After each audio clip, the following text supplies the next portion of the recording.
Hi students, welcome to IICE online chemistry quiz program, especially for SSC, CGL and CHSL aspirants.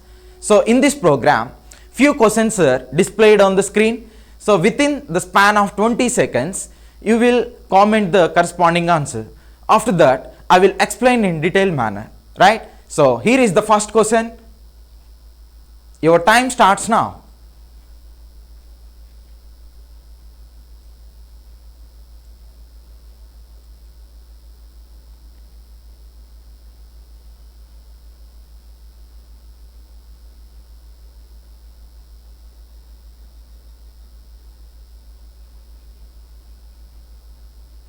Yes, your time is up.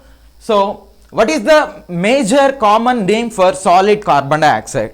Okay, what is the name of solid carbon dioxide? Right, nothing but dry ice. Option A. Option A, dry ice. Dry ice. Dry ice. So, dry ice means solid form of carbon dioxide. Dry ice. Ice means solid form of carbon dioxide. Solid form of carbon dioxide. Okay, right. So its boiling point would be very low. So nothing but minus 78.5 degrees centigrade. Minus 78.5 degrees centigrade. So it is nothing but boiling point. So what is meant by boiling point? Suppose if you consider a solid, if it is heated, if it converts to liquid,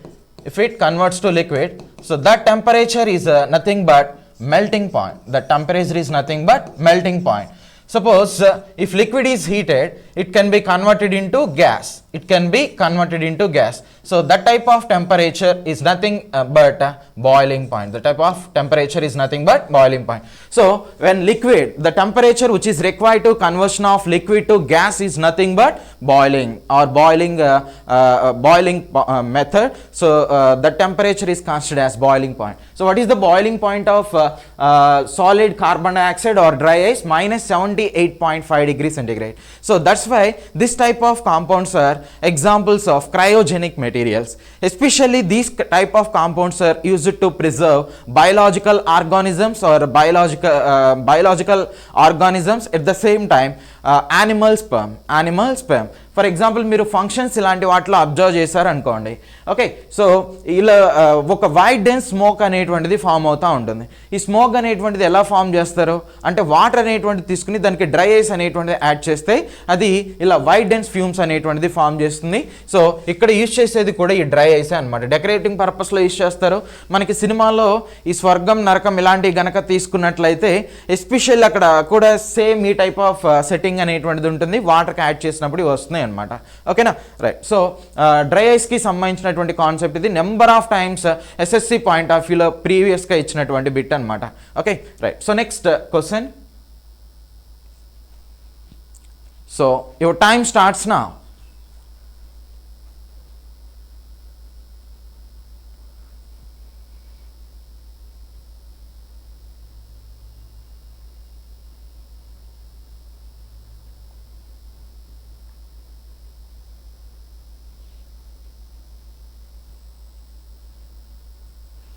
Yes, your time is up. So, name the physicist who is credited with the discovery of the neutron. This 1932 discovery led to his winning the Nobel Prize. Okay, so neutron ni ever discover చేశారు అంటున్నారు. ఒక atom అనేటువంటిది తీసుకుంటే, yes, so first of all neutron ని discover చేసినటువంటి scientist James Chadwick. Okay, so ఈయన 1932లో neutron ని డిస్కవర్ చేయడం జరిగింది. 1932లో న్యూట్రాన్ని డిస్కవర్ చేశారు. ఓకే, సో 1935లో ఆయనకి నోబెల్ ప్రైజ్ అనేటువంటిది అవార్డ్ చేయడం జరిగింది అనమాట. ఓకే, సో ఆయన పేరు James Chadwick.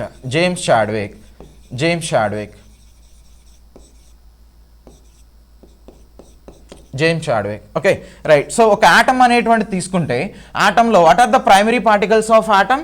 Electron, proton, neutron. Okay, so these three particles are considered as primary particles of atom. So electron, electron అనేది ఎప్పుడు కూడా న్యూక్లియస్కి అవుటర్ రీజియన్లో ఉంటుంది. ఇది న్యూక్లియస్కి అవుటర్ రీజియన్లో ఉంటుంది. నెక్స్ట్ ప్రోటాన్ న్యూట్రాన్స్ అనేటువంటిది ఇన్నర్ రీజియన్లో ఉంటాయి. అందుకని ఈ ప్రోటాన్ న్యూట్రాన్ని ఏమంటారు అంటే న్యూక్లియన్స్ అంటారు. Okay, nucleons. సో మోస్ట్లీ మనకున్నటువంటి total number of elements 118.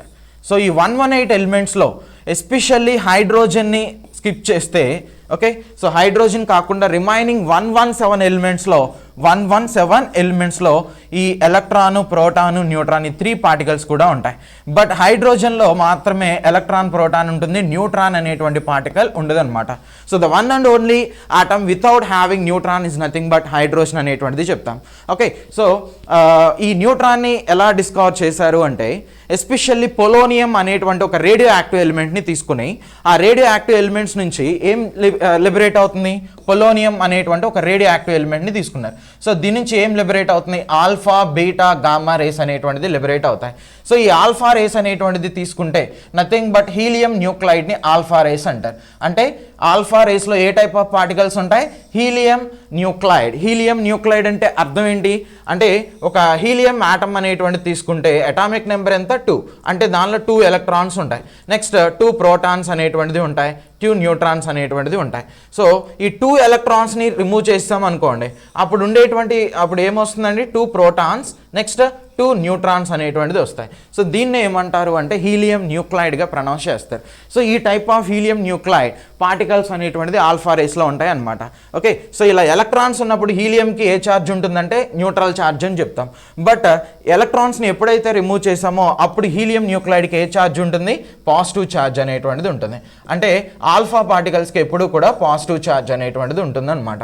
Right, so న్యూట్రాన్కి A charge ఉంటుంది ఒకసారి చూడండి, ఎలక్ట్రాన్కి నెగిటివ్ ఛార్జ్ ఉంటుంది, ప్రోటాన్కి వచ్చేసరికి పాజిటివ్ ఛార్జ్ ఉంటుంది, న్యూట్రాన్కి వచ్చేసరికి న్యూట్రల్గా ఉంటుంది అనమాట. అంటే ఛార్జ్ అనేటువంటిది ఏమీ కూడా ఉండదు. నెక్స్ట్ ఎలక్ట్రాన్ యొక్క మాస్ అనేటువంటిది తీసుకుంటే ప్రోటాన్ మాస్లో 2000 పార్ట్ ఉంటుంది, 2000 పార్ట్. ఓకే, అదే ప్రోటాన్ అనేటువంటిది కనుక తీసుకున్నాం అనుకోండి 1.0078 AMU అటామిక్ మాస్ యూనిట్ అని చెప్తాం. అదే న్యూట్రాన్ అనేటువంటిది కనుక కన్సిడర్ చేస్తే దీని యొక్క మాస్ అనేటువంటిది 1.0087 AMU అటామిక్ మాస్ యూనిట్ అనమాట. అదే మేనర్లో ఎలక్ట్రాన్కి కూడా మనం తీసుకున్నట్లయితే 0.00055 AMU అనేటువంటిది చెప్తాం, అటామిక్ మాస్ యూనిట్ అనేటువంటిది చెప్తాం. ఇలా ఉన్నటువంటి పార్టికల్స్లో హైయెస్ట్ మాస్ దేనికి ఉంటుంది అంటే ఈ ప్రైమరీ పార్టికల్స్లో న్యూట్రాన్కి ఉంటుంది. మరి దానికి ఛార్జ్ ఎలా ఉంటుంది, ఛార్జ్లెస్గా ఉంటుంది. Okay, right. సో ఇలా పొలోనియం నుంచి వచ్చినటువంటి ఆల్ఫా పార్టికల్స్ని ఎస్పెషల్లీ బెరీలియం అనేటువంటి ఆటమ్ నుంచి పాస్ చేస్తారు. అలా పాస్ చేసినప్పుడు న్యూట్రాన్స్ అనేటువంటిది జనరేట్ అవుతాయి.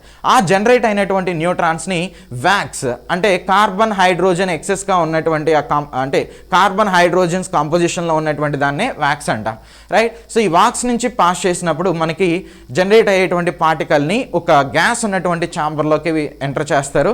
సో ఎంటర్ చేసిన తర్వాత ఆ పార్టికల్స్ అయనైజ్ అయ్యి ఆ పార్టికల్స్ ఏమవుతాయంటే ఎలక్ట్రోడ్స్తో బొంబార్డ్మెంట్ అవుతాయి. అప్పుడు ఆ ఎలక్ట్రోడ్స్లో కరెంట్ అనేది సప్లై అవుతుంది అనమాట.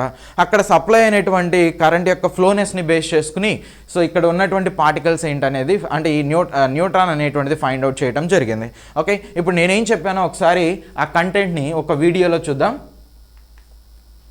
Yes, so discovery of neutrons. ఈ న్యూట్రాన్ని ఎవరు డిస్కవర్ చేశారు అంటే జేమ్స్ చాడ్విక్ అని చెప్పుకున్నాం. అయితే రూదర్ఫోర్డ్ అనేటువంటి సైంటిస్ట్ ఒక ఆటమ్ అనేది తీసుకుంటే దానిలో న్యూక్లియస్ ఉంటుందని, ఆ న్యూక్లియస్కి పాజిటివ్ ఛార్జ్ ఉంటుందని చెప్పారు. సో ఆ న్యూక్లియస్లో ఓన్లీ ప్రోటాన్సే ఉంటాయని ఆయన డిడ్యూస్ చేస్తారనమాట. సో ఆయన డిడ్యూస్ చేసింది హైడ్రోజన్ వరకు ఓకే, కానీ హీలియం కానీ లేదంటే హీలియం అంతకంటే ఎక్కువగా ఉండేటువంటి ఎలిమెంట్స్ని కనుక కన్సిడర్ చేసినప్పుడు అది ఫెయిల్ అవుతున్నాయి. దానికి రీజన్ ఏంటి, హీలియం యొక్క అటామిక్ మాస్ అనేటువంటిది 4 యూనిట్స్ ఉంటుంది. హీలియం అటామిక్ మాస్ 4 యూనిట్స్ ఉంటుంది. ఓకే, సో ఇక్కడ ఓన్లీ 2 యూనిట్స్కి ప్రోటాన్స్ మాస్ సరిపోతుంది, ఇంకొక 2 యూనిట్స్ ఏమి ఉండాలి, దాన్ని గెస్ చేసింది, దాన్ని ఫైండ్ అవుట్ చేసింది జేమ్స్ చాడ్విక్ అనమాట 1932లో. ఆయన ఎలా డిస్కవర్ చేశారో చూద్దాం. ఇలా ఒక వ్యాక్యూమ్ కండిషన్లో ఒక ఛాంబర్ అనేటువంటిది తీసుకుంటారు. అది ఒక ఎవాక్యుయేటెడ్ ఛాంబర్ అనమాట, అంటే లోపల ఎటువంటి గ్యాసెస్ అనేటువంటిది ఉండవు. సో దానిలో పొలోనియం అనేటువంటి ఒక సోర్స్ని తీసుకుంటారు, అది ఒక radioactive element. Next beryllium అనేటువంటి ఒక మెటాలిక్ రాడ్ని తీసుకుంటారు. సో ఈ పొలోనియం నుంచి ఆల్ఫా పార్టికల్స్ పాస్ చేసినప్పుడు బెరీలియం నుంచి న్యూట్రాన్స్ అనేటువంటిది జనరేట్ అవుతున్నాయి. ఆ న్యూట్రాన్స్ ఈ పారాఫిన్ స్లాబ్ మీదకి వెళ్ళినప్పుడు సో ఈ న్యూట్రాన్ అక్కడ ప్రోటాన్స్ అనేటువంటిది జనరేట్ అవుతాయి అన్నమాట.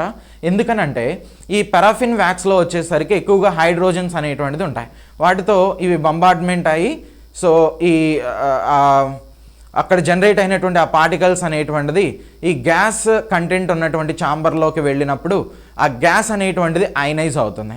అలా అయనైజ్ అయ్యి అక్కడ ఉన్నటువంటి ఎలక్ట్రాన్స్తో టచ్ అయినప్పుడు అక్కడ కరెంట్ అనేటువంటిది ఫ్లో అవటం జరుగుతుంది. సో ఆ కరెంట్ యొక్క ఫ్లోనెస్ని బేస్ చేసుకుని ఈ న్యూట్రాన్స్ అనేటువంటిది డిస్కవర్ చేయటం జరిగింది. మోస్ట్లీ న్యూట్రాన్స్ అనేటువంటిది ప్రోటాన్స్ లాగా సేమ్ మాస్ అనేటువంటిది ఎగ్జిబిట్ చేస్తుందని డిస్కవర్ చేశారు. మోస్ట్లీ ఆల్మోస్ట్ సేమ్ మాస్ ఉంటుంది అనేటువంటిది డిస్కవర్ చేయడం జరిగింది.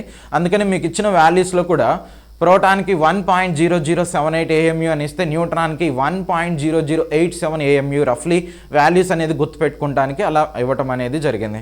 Okay right. సో ఇలా న్యూట్రాన్ని డిస్కవర్ చేశారనమాట.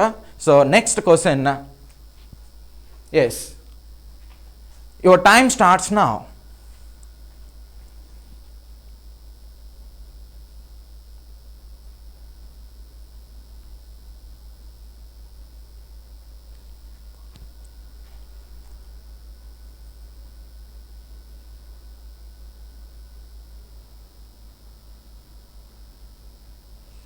Yes, your time is up. So when we cut an onion, the synthase enzyme converts the amino acid sulfoxides of the onion into which acid? Okay, onion అనేటువంటిది cut చేసినప్పుడు జనరల్గా మన I నుంచి tears అనేటువంటిది form అవుతాయి. దానికి ఏ type of chemical reaction అనేది execute అవుతుందని అడుగుతున్నారు, రైట్? సో దీనికి ఆన్సర్ వచ్చేసరికి ఆన్సర్ సల్ఫీనిక్ యాసిడ్ అనమాట. సల్ఫీనిక్ యాసిడ్. ఎందుకని సల్ఫీనిక్ యాసిడ్ని కన్సిడర్ చేస్తాం? ఎక్స్ప్లెనేషన్ చూడండి, రైట్? సో ఈ ఆనియన్స్ని కట్ చేసినప్పుడు ఆనియన్స్ నుంచి మనకి ఏది జనరేట్ అవుతుందంటే ఈ లాక్రిమేటరీ ఫ్యాక్టర్ సింథేస్ అనేటువంటి ఒక ఎంజైమ్ అనేది రిలీజ్ అవుతుంది అనమాట, రైట్? ఈ లాక్రిమేటరీ ఫ్యాక్టర్ సింథేస్ అనేటువంటి ఒక ఎంజైమ్ అనేది రిలీజ్ అవుతుంది ఆనియన్స్ని కట్ చేసినప్పుడు. ఈ సింథేస్ అనేటువంటి ఎంజైమ్ ఏం చేస్తుందంటే ఎమినో యాసిడ్ సల్ఫాక్సైడ్, ఆనియన్స్లో ఉండేటువంటి అమినో యాసిడ్ సల్ఫాక్సైడ్ అనేటువంటి దాన్ని ఎలా కన్వర్ట్ చేస్తుంది? సల్ఫీనిక్ యాసిడ్ అనేటువంటిదిగా కన్వర్ట్ చేస్తుంది. యాక్చువల్గా ఈ సల్ఫీనిక్ యాసిడ్ అనేది అన్స్టేబుల్ అనమాట. అంటే అది ఈజీగా వేరే ఫామ్లోకి కన్వర్ట్ అవ్వటం జరుగుతుంది. అది ఎలా కన్వర్ట్ అవుతుందంటే sin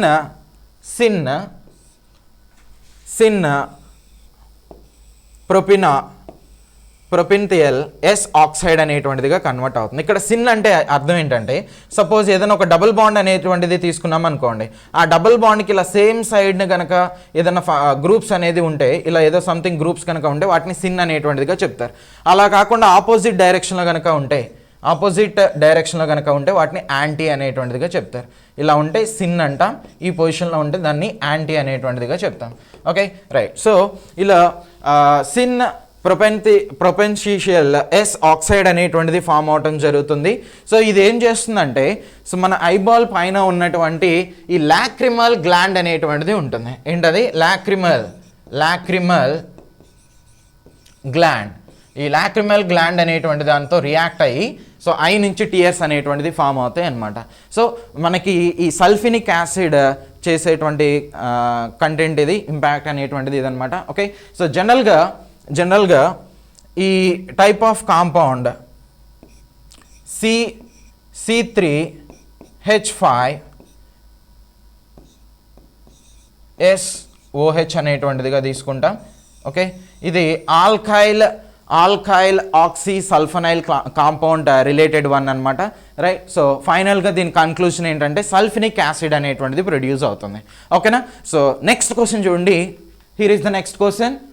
so your time starts now.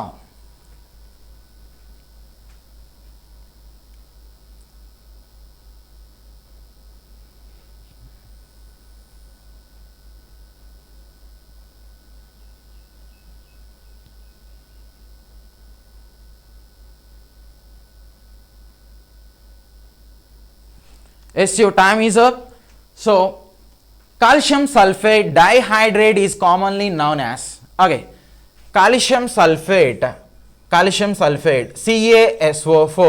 CaSO4 dihydrate అంటే 2H2O, దీన్ని డైహైడ్రేట్ అంటారు. సో ఈ కెమికల్ని ఎలా ప్రొనౌన్స్ చేస్తారని అడుగుతున్నారు. సో దీన్ని ఏమంటారు అంటే జిప్సమ్ అంటారు, gypsum. Option D. Okay, right. So జనరల్గా జిప్సమ్ అనేటువంటి తీసుకుంటే ఈ ఓరియంటెడ్లో ఉంటుంది. ఓకే, ఈ జిప్సమ్ని ఫర్దర్గా కనుక హీట్ చేసామనుకోండి, ఇది ఎలా కన్వర్ట్ అవుతుందంటే ప్లాస్టర్ ఆఫ్ ప్యారిస్ అనేటువంటి మెటీరియల్గా కన్వర్ట్ అవుతుంది. ఓకే, ఈ జిప్సమ్ని 393 కెల్విన్స్ దగ్గర హీట్ చేస్తే ఇది ఎలా కన్వర్ట్ అవుతుంది, దీనిలో నుంచి ఒక 1.5 వాటర్ మాలిక్యూల్ అనేటువంటిది ఎలిమినేట్ అవుతుంది. సో ఫైనల్గా CaSO4 ½ H2O అనేటువంటిది వస్తుంది, ½ H2O.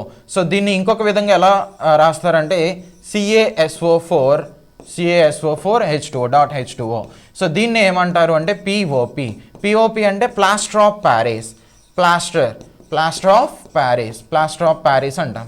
ఓకే, సో బోన్స్ ఇలాంటివి విరిగినప్పుడు ఆ బోన్ అంటే రెండు అటాచ్ అవ్వడానికి జనరల్గా మనం ఒక సిమెంట్ని వాడతాం, అది ఈ POP అనమాట, ప్లాస్టర్ ఆఫ్ ప్యారిస్ అనేటువంటిది చెప్తాం. ఓకే, సో ఇలా వాటర్ని రిమూవ్ చేయడాన్ని ఏమంటారు అంటే డీహైడ్రేషన్ అనేటువంటిదిగా చెప్తాం. Okay, right. సో నెక్స్ట్ ఈ ప్లాస్టర్ ఆఫ్ ప్యారిస్, నెక్స్ట్ ఈ జిప్సమ్ యొక్క అడ్వాంటేజ్ ఏంటంటే సిమెంట్ అనేటువంటిది కనుక తీసుకున్నారనుకోండి, ఈ సిమెంట్ మీద కొంచెం వాటర్ అనేది పడంగానే అది వెంటనే ఏమవుతుంది, సెట్టింగ్ అయిపోతుంది. ఓకే, అంటే చాలా హార్డ్గా కన్వర్ట్ అవుతుంది. సో చాలా ఫాస్ట్గా ఆ హార్డ్నెస్ని కనుక ఫామ్ చేస్తే దానివల్ల టైం అండ్ ఎనర్జీ అనేటువంటిది వేస్ట్ కాబట్టి, ఓకే, టైము మనీ రెండు వేస్ట్ కాబట్టి ఏం చేస్తారంటే, సో వాటర్ టచ్ అయిన వెంటనే అది హార్డ్గా కన్వర్ట్ కాకుండా ఉండడానికి దానిలో ఒక కెమికల్ని కలుపుతారు, ఆ chemical gypsum. Around 2 to 2.5% gypsum అనేటువంటి దాన్ని యాడ్ చేస్తారు. ఓకే, జిప్సమ్ ఇలాంటి వాటిని యాడ్ చేస్తారనమాట. So examination point of view ఇంకొక విధంగా ఎలా ఇస్తారంటే, so which chemical is used to slow down the setting character of cement అంటాడు. Which chemical is used to slow down the setting character of cement. Okay, అంటే setting character of cement అంటే అది హార్డ్గా convert కాకుండా slow చేయడానికి ఏ type of మెటీరియల్ని వాడతామని. Gypsum ఎంత అమౌంట్లో add చేస్తారు, 2 to 2.5%లో యాడ్ చేస్తారు అనమాట. ఓకేనా, right. So here is the next question. Right, your time starts now.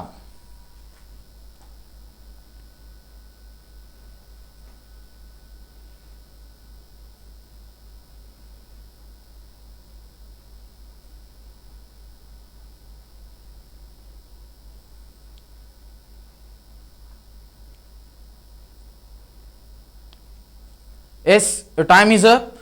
So methane is a colorless, odorless, non-toxic but flammable gas. What is its common name? Okay, flammable అంటే burn అయ్యేటువంటి gas అనమాట, అంటే మండేటువంటి type ఉంటుంది ఇది. So ఈ methane గ్యాస్కి కింద ఇచ్చినటువంటి వాటిలో ఏది సూట్ అవుతుందని అంటున్నాడు. సో లాఫింగ్ గ్యాస్ అంటే N2O, నైట్రస్ ఆక్సైడ్ని లాఫింగ్ గ్యాస్ అంటారు. నైట్రస్ ఆక్సైడ్ని లాఫింగ్ గ్యాస్ అంటారు. నెక్స్ట్ బ్లూ విట్రియల్ అంటే కాపర్ సల్ఫేట్ని బ్లూ విట్రియల్ అంటారు. CuSO4 5H2Oని బ్లూ విట్రియల్ అంటారు. నెక్స్ట్ న్యాచురల్ గ్యాస్ అనేటువంటిది ఇచ్చారు. న్యాచురల్ గ్యాస్ అంటే నథింగ్ బట్ మీథేన్. అంటే ఇచ్చిన క్వశ్చన్కి answer option C, right. Next heating gas అంటున్నారు. సో ఇది దీనికి అంత సూటబుల్ కాదు, ఎందుకంటే న్యాచురల్ గ్యాస్ అనేటువంటి ఆప్షన్ ఇచ్చారు కాబట్టి. Okay, right. సో మీథేన్కి కొన్ని కామన్ నేమ్స్ అనేటువంటిది ఉన్నాయి. కామన్ నేమ్స్ వాటిలో ఒకటి CNG compressed natural gas, compressed natural gas. Next LNG, liquid natural gas. Next biogas. Next gobar gas. Next oil gas, coal gas, marsh gas, PNG, piped natural gas,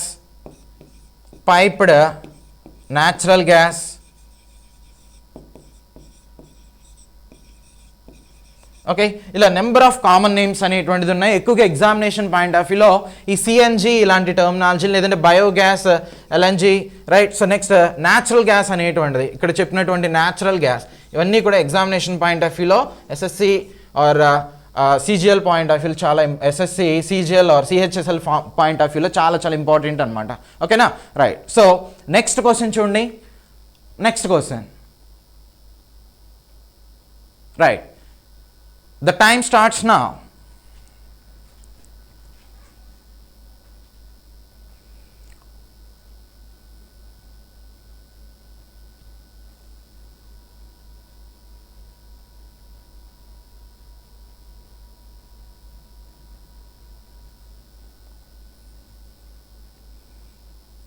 Yes, your time is up.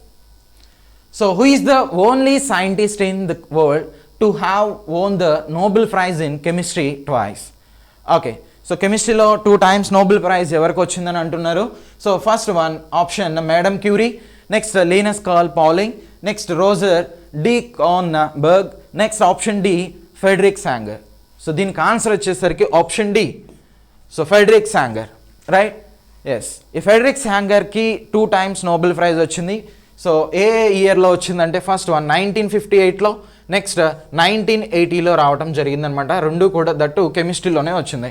So 1958లో దేనికి ఇచ్చారో చూడండి. ఈయన especially స్ట్రక్చర్ని find out చేశారు, proteins యొక్క స్ట్రక్చర్ని. So that ఈ insulin అనమాట. Okay, insulin స్ట్రక్చర్ని find out చేసిన, అంటే ప్రోటీన్ రిలేటెడ్ స్ట్రక్చర్స్ని ఫైండ్ అవుట్ చేసిన 1958లో సాంగర్ అనేటువంటి ఆయనకి నోబెల్ ప్రైజ్ అనేటువంటిది ఇచ్చారు కెమిస్ట్రీలో. అట్ ద సేమ్ టైం 1980లో కూడా నోబెల్ ప్రైజ్ ఇవ్వటం జరిగింది. సో అప్పుడు 3 మెంబర్స్కి నోబెల్ ప్రైజ్ ఇచ్చారు. వాళ్ళల్లో ఈయన కూడా ఒకళ్ళు అనమాట. ఫస్ట్ పాల్ బర్గ్ అనేటువంటి scientist, second one Walter Gilbert అనేటువంటి ఆయన, Walter Gilbert, third Frederick Sanger. Okay, so ఈ పౌల్ బర్గ్ అనేటువంటి సైంటిస్ట్ ఏం చేశారంటే డిఎన్ఏకి సంబంధించినటువంటి దాని స్ట్రక్చరల్ అరేంజ్మెంట్ని రిప్రజెంటేషన్ అనేటువంటిది చేయడం జరిగింది, రైట్. సో దానిలో ఉండేటువంటి ఆ న్యూక్లైడ్స్ ఇలాంటి వాటికి కరస్పాండింగ్ కంటెంట్ కాన్సెప్ట్ మీద 1980లో ఇవ్వటం జరిగింది. నెక్స్ట్ ఈ Walter Gilbert and Frederick Sanger 1980లో వీళ్ళిద్దరికి కూడా ఈ పాల్ బర్గ్తో కలిపి నోబెల్ ప్రైజ్ ఇచ్చారు. దేనికి అంటే వాళ్ళ contribution especially determine the basic sequence in nucleic acid. Okay, ఈ న్యూక్లిక్ యాసిడ్స్ ఇలాంటివి కనుక తీసుకుంటే వాటిలో ఉన్నటువంటి ఆ బేసిక్ అరేంజ్మెంట్స్ గురించి ఎలివేట్ చేసినందుకు గాను 1980లో నోబెల్ ప్రైజ్ అనేది ఇవ్వడం జరిగింది.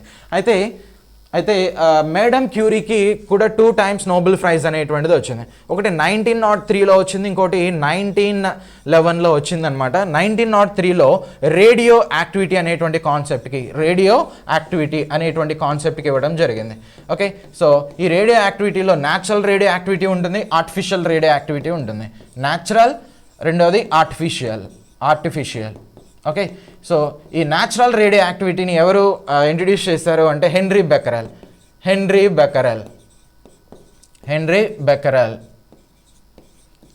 సో ఈయనకి నోబెల్ ప్రైజ్ ఇచ్చారు. సో అదే ఆర్టిఫిషియల్ అంటే ఈయన న్యాచురల్ రేడియో యాక్టివిటీ గురించి ఈయనకి న్యాచురల్ రేడియో యాక్టివిటీ అనే కాన్సెప్ట్ మీద ఇవ్వడం జరిగింది. సో మేడం క్యూరీని కనుక తీసుకున్నట్లయితే ఆర్టిఫిషియల్ రేడియో యాక్టివిటీ అనేటువంటి కాన్సెప్ట్ మీద ఇచ్చారనమాట. అంటే వీళ్ళిద్దరికీ కూడా ఫిజిక్స్లో వచ్చింది, ఫిజిక్స్లో బెకరెల్కి, next madam క్యూరీకి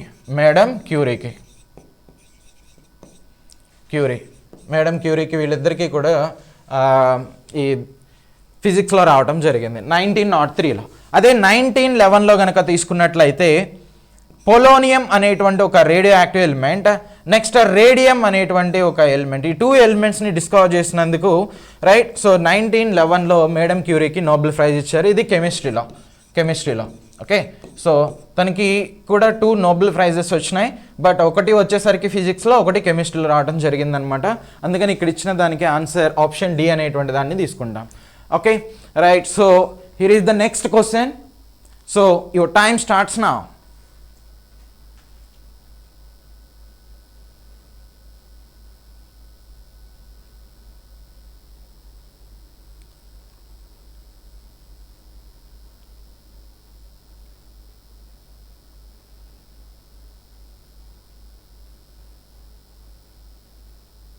Yes, your time is up. So which of the following can be used as a catalyst in hydrogenation reaction? Okay, right. So hydrogenation రియాక్షన్లో దేన్ని కెటలిస్ట్గా యూజ్ చేస్తున్నారు అంటున్నారు. ఫస్ట్ ఆఫ్ ఆల్ దీని ఆన్సర్ వచ్చేసరికి ఆప్షన్ సి పెల్లాడియం అనమాట. Okay, పెల్లాడియంని use చేస్తున్నారు. అయితే ఈ క్వశ్చన్లో మనకి 2 కంటెంట్స్ గురించి తెలియాలి. First one catalyst, second one వచ్చేసరికి hydrogenation. Okay, so catalyst, hydrogenation ఈ రెండింటి గురించి చూద్దాం. ఫస్ట్ ఆఫ్ ఆల్ కెటలిస్ట్ అంటే ఏంటి? Catalyst. So catalyst means the substance or the compound or element. So it cannot directly participate in chemical reaction, but it enhances the rate of reaction. అంటే ఏంటంటే suppose ఇప్పుడు N2 plus H2 అనేటువంటి దాన్ని తీసుకుని ammonia అనేటువంటి దాన్ని prepare చేస్తారు. Okay, ఈ రెండు ఇలా ఒకదానితో ఒకటి క్లబ్ అయ్యి అమ్మోనియా అనేటువంటిది ప్రిపేర్ అవ్వాలి అంటే జనరల్గా ఒక 2 days టైం పడుతుంది అనుకోండి. కానీ జస్ట్ మ్యాటర్ ఆఫ్ ఒక 2-3 అవర్స్లో రావాలి అంటే, ఓకే, ఒక 48 hours టైం పట్టేటువంటి ఆ కెమికల్ రియాక్షన్ని ఒక 2 అవర్స్లోనే కంప్లీట్ చేయాలి అంటే రేట్ ఆఫ్ రియాక్షన్, దాన్ని ఏమంటారంటే రేట్ ఆఫ్ రియాక్షన్ అంటాం. ఓకే, ఆ రేట్ ఆఫ్ రియాక్షన్ ఇంక్రీజ్ చేయడానికి మనం ఇక్కడ ఒక కెమికల్ని వాడతాం. సో దాన్నే మనం ఏమంటామంటే కెటలిస్ట్ అంటాం. జనరల్గా ఇక్కడ యూజ్ చేసేటువంటి కెమికల్ ఐరన్ అనమాట, iron. So at the same time hydrogenation అంటున్నాం. హైడ్రోజనేషన్ అంటే ఇలా ఏదో ఒక డబుల్ బాండ్ ఉన్నటువంటి కాంపౌండ్ అనేది తీసుకోండి. ఇది ఒక ఆల్కీన్ అనమాట, ఆల్కీన్, రైట్. ఈ ఆల్కీన్ అంటే వీటిని ఏమంటారంటే అన్సాచురేటెడ్ హైడ్రోకార్బన్స్ అంటారు. Unsaturated hydrocarbons. Okay, hydrocarbons. So ఇలాంటి వాటిని తీసుకుని దీనికి హైడ్రోజన్ అనేటువంటి గ్యాస్ని కనుక క్లబ్ చేసాం అనుకోండి, హైడ్రోజన్ అనేటువంటి గ్యాస్ యాడ్ చేసినప్పుడు నార్మల్గా ఇది ఎలా కన్వర్ట్ అవ్వాలి? ఇదిగోండి ఇలా CH3 single bond CH3. So వీటిని ఏమంటారు అంటే ఆల్కేన్స్ అనేటువంటిదిగా చెప్తారు. జనరల్గా దీన్ని ఈథేన్ అంటాం, ఈథేన్. అయితే ఇక్కడ నేను ఆ గ్రూప్ నేమ్ రాస్తున్నాను, ఆల్కేన్గా రాస్తున్నాను. ఇది సింగిల్ బాండ్ అనేటువంటి దాన్ని ఫామ్ చేస్తుంది. వీటిని సాచురేటెడ్ హైడ్రోకార్బన్స్ అంటారు. సాచురేటెడ్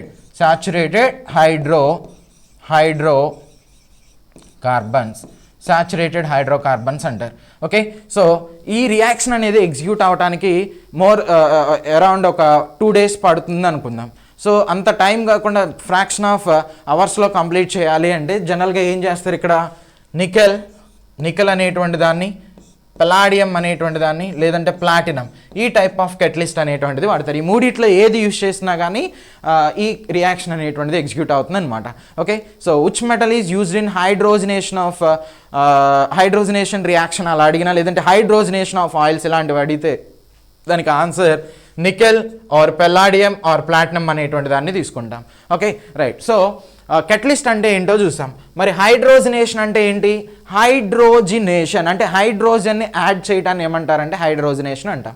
ఓకే, హైడ్రోజన్ని యాడ్ చేయడాన్ని హైడ్రోజనేషన్ అంటాం. ఓకేనా, రైట్. సో ఇది ఈ కంటెంట్కి సంబంధించినటువంటి ఎక్స్ప్లెనేషన్ అనమాట, right. So which one of the following can be used in catalyst in hydrogenation reaction అంటే ఇలా అన్సాచురేటెడ్ ఆల్కిన్స్ అనే అన్సాచురేటెడ్ హైడ్రోకార్బన్స్ని తీసుకుని సాచురేటెడ్గా కన్వర్ట్ చేయడానికి హైడ్రోజన్ యాడ్ చేస్తున్నాం.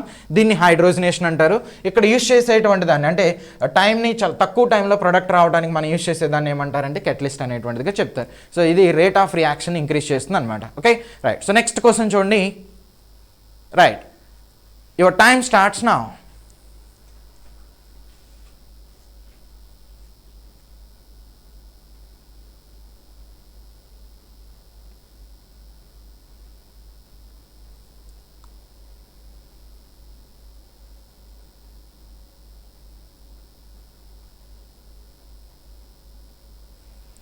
Yes, your time is up. So, which of the following is not an iron ore? Okay, which of the following is not an iron ore? So first of all, దీనికి answer ఏంటి అంటే cuprite అనమాట. Option C, cuprite. Okay, ఇప్పుడు explanation చూడండి. ఇక్కడ ore అంటే ఏంటనేది తెలియాలి. Iron ore. So ore, mineral అనేటువంటి 2 టర్మినాలజీ ఉంటుంది. మినరల్, రైట్, అంటే ఏంటో చూడండి. మినరల్ అంటే మనకి ఏదైనా ఒక మెటల్ అనేటువంటిది ఈ ప్లానెట్ మీద ఏదో ఒక కాంబినేషన్లో దొరుకుతుంది. ఓకే, ఆ న్యాచురల్ ఫార్మ్ ఆఫ్ మెటల్ని ఏమంటారు అంటే, న్యాచురల్ ఎగ్జిస్టెన్స్ ఫార్మ్ ఆఫ్ మెటల్ని ఏమంటారు అంటే మినరల్ అంటారు. ఫర్ ఎగ్జాంపుల్ ఇప్పుడు ఐరన్ అనేటువంటిది ఉంది. ఈ ఐరన్ అనేటువంటిది ప్లానెట్ మీద డిఫరెంట్ టైప్స్ ఆఫ్ కాంబినేషన్లో దొరుకుతుంది. ఒకటి FeCO3, ఓకే, దీన్ని సెడిరైట్ అంటారు. సెడిరైట్ అంటారు. సో నెక్స్ట్ ఇంకొకటి చూడండి, Fe2O3, దీన్ని హెమటైట్ అంటారు. నెక్స్ట్ Fe3O4, దీన్ని మ్యాగ్నటైట్ అంటారు. మ్యాగ్నటైట్. ఇలా ఐరన్ అనేటువంటిది డిఫరెంట్ ఫామ్స్లో దొరుకుతుంది అనమాట. అయితే ఈ ఫామ్స్ అన్నిటిని కూడా జనరల్గా ఎలా ప్రొనౌన్స్ చేస్తామంటే మినరల్స్ అంటాం. అయితే ఈ మినరల్స్ అన్నిటిలో ఏదో ఒక ఫామ్ని ఇండస్ట్రియల్గా ఐరన్ని ఎక్స్ట్రాక్ట్ చేయడానికి వాడతారు. అంటే ఇండస్ట్రియల్గా అంటే చాలా తక్కువ ఖర్చుతో, ఓకే, సో ఆ మెటల్ అనేటువంటిది ఆ కాంబినేషన్ నుంచి బయటకు వచ్చేయాలన్నమాట. అలాంటి మినరల్ని ఏమంటారంటే జనరల్గా ఓర్ అనేటువంటిదిగా చెప్తాం. సో ఇవన్నీ కూడా మినరల్సే, ఓకే. అయితే దీనిలో ఐరన్ పర్సంటేజ్ ఎంత ఉంటుందంటే, ఫర్ ఎగ్జాంపుల్ మీరు ఈ సెడిరైట్ అనేటువంటిది కనుక కన్సిడర్ చేస్తారనుకోండి, అరౌండ్ 49% ఆ రేంజ్లో ఉంటుంది. నెక్స్ట్ హెమటైట్ అనేటువంటిది తీసుకుంటే 69.9%లో ఉంటుంది. నెక్స్ట్ మ్యాగ్నటైట్ అనేటువంటిది తీసుకుంటే 72.5%లో ఉంటుంది. Okay, right. సో అందుకనే ఇప్పుడు ఐరన్ ఎక్సెస్గా దేనిలో ఉంది, మ్యాగ్నటైట్లో ఉంది. సో ఇండస్ట్రియల్గా రా మెటీరియల్గా దేన్ని తీసుకుంటారు అంటే మ్యాగ్నటైట్ అనేటువంటిది కన్సిడర్ చేస్తారు. బట్ మ్యాగ్నటైట్ కంటే చాలా ఇంకా లెస్ ఎక్స్పెండిచర్తో ఈజీగా ఎక్స్ట్రాక్ట్ చేయొచ్చు అనమాట హెమటైట్. అందుకనే which is considered as the main ore of iron అంటే ఇక్కడ హెమటైట్ అనేటువంటిది చెప్తాం. అదేంటి, ఐరన్ ఎక్సెస్గా ఉన్నదాన్ని కదా కన్సిడర్ చేయాలని చెప్పారు అంటే, ఎస్, ఐరన్ ఎక్సెస్గా ఉన్నటువంటి మ్యాగ్నటైట్నే తీసుకోవాలి. బట్ దీని నుంచి తీయటం కొంచెం ఎక్స్పెన్సివ్ అనమాట. సో బట్ ఇక్కడ హెమటైట్లో నుంచి తీయటం అనేది ఈజీ అనమాట. ఇక్కడ 70% ఉంది, రైట్, అప్రాక్సిమేట్లీ 70%. అందుకని the main ore of iron hematite అనేటువంటిదిగా కన్సిడర్ చేస్తాం. Okay, right. సో ఓర్ అంటే మీకు అర్థమై ఉంటుంది, మినరల్ అంటే అర్థమైంది కదా. మినరల్ అంటే ఈ టైప్ ఆఫ్ ఫార్మ్స్ని మినరల్స్ అంటారు. వీటిల్లో ఏదో ఒక ఫామ్ని ఓర్ అనేటువంటిదిగా తీసుకుంటాం. సో సెడరైట్ అంటే Fe2CO3ని సెడరైట్ అంటారు. హెమటైట్ అంటే ఫార్ములా అది. నెక్స్ట్ మ్యాగ్నటైట్ అంటేనేమో Fe3O4 అనమాట. మరి క్యుప్రైట్ అంటే Cu2Oని ఏమంటారు అంటే క్యుప్రైట్ అంటారు. సో ఇది ఐరన్ ఓర్కి రిలేటెడ్ వన్ కాదనమాట. ఓకేనా, రైట్. సో ఇది టోటల్గా ఈ క్విజ్ కాన్సెప్ట్లో ఉన్నటువంటి కంటెంట్, రైట్. Thank you.